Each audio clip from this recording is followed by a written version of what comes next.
Can you ever get normal vision after retinal detachment surgery?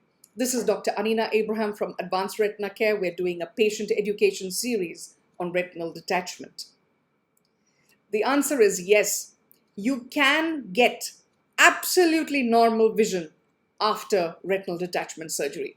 We've had patients who have had 6x6 vision or 20/20 vision after retinal detachment surgery, after the oil was removed. Now, what will determine whether you're going to get back your 100% vision? Number one, it is how your retina was prior to the surgery. Was the center of the retina damaged? Was there a bleed during the procedure which has come under the center of the retina?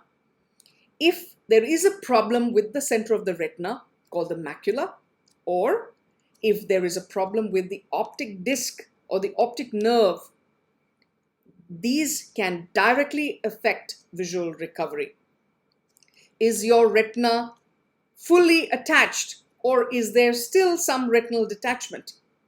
This will also decide whether you're going to get back that full vision.